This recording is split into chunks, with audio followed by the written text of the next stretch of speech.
Picture this. You know someone who literally does everything right. Like the marathon runner who's up at dawn every single day, they put in the sweat, they hit the gym, they exercise consistently. And it doesn't stop there. They ate healthy too. We're talking perfectly balanced meals, always picking fresh greens over ultra-processed junk, basically fueling their body exactly the way science tells us to. Plus, and this is absolutely crucial, they avoided all the big, well-known traps. They never smoked. 0 major vices. It's like they followed the rule book of preventative health right down to the letter. Yet despite doing literally everything right, they end up sitting in a hospital room, listening to a doctor, receiving a cancer diagnosis. It completely shatters our understanding of cause and effect, right? Like, how is that even possible? Well, in today's Explainer, we're going to answer that profound and honestly pretty unsettling question: why do healthy people still get cancer? To really understand this, we have to leave the macro world of our daily habits and journey deep, deep inside the human body. So let's zoom way in, past the organs, down to our microscopic building blocks, our cells. And here is a fact that absolutely surprises a lot of people.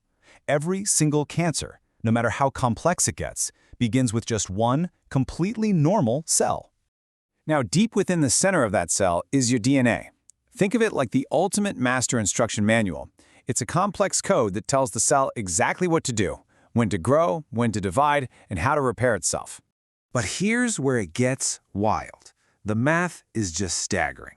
Every single time a cell divides to keep your body functioning, it has to perfectly copy billions of DNA letters. Billions. And it has to do it right every single time. Because you're copying billions of letters. Tiny little mistakes, they're practically a statistical inevitability. In biology, we just call that copying mistake a mutation. Now, don't panic, most of them are totally harmless. But occasionally, a little typo happens right in the middle of a really crucial gene. But hey, your body definitely isn't defenseless. Your first layer of security is this amazing crew of DNA repair proteins. They rush in to fix that damaged code millions of times a day. But just due to the sheer volume of work, very, very rarely, a random mutation manages to slip past the repair crew. Even if that happens, you've got a backup plan. Your immune system. Your white blood cells are constantly on patrol, seeking out and destroying abnormal cells on a daily basis. However, every once in a while, a rogue cell somehow develops a clever disguise and just evades detection entirely. And this is exactly why cancer is usually such a slow burn.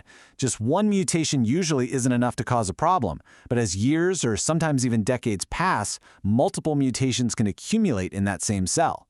The cell slowly starts to change until it eventually becomes what we recognize as a slow-growing, detectable tumor. So, you might be asking, where did these initial mutations even come from if you're living so clean?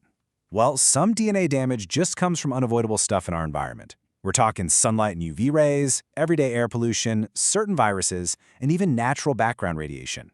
Plus, some folks inherit specific genetic changes, like the BRCA gene, for example, which just naturally bumps up their baseline risk.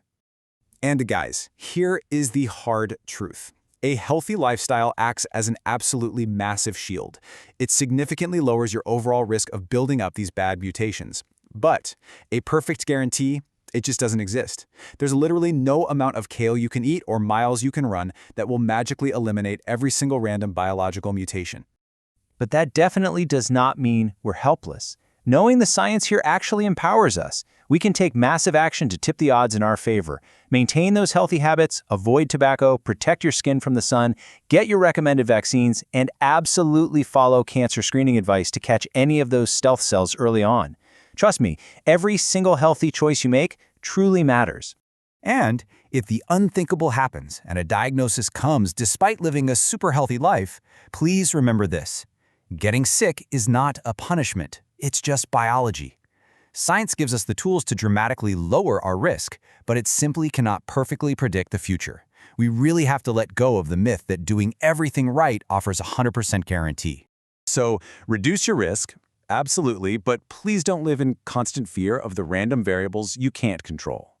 The real question is, are you ready to focus your energy entirely on the healthy choices you actually can control? I hope this explainer sheds some light on the microscopic world inside all of us. Thanks so much for tuning in, and make sure to follow for more evidence-based oncology education.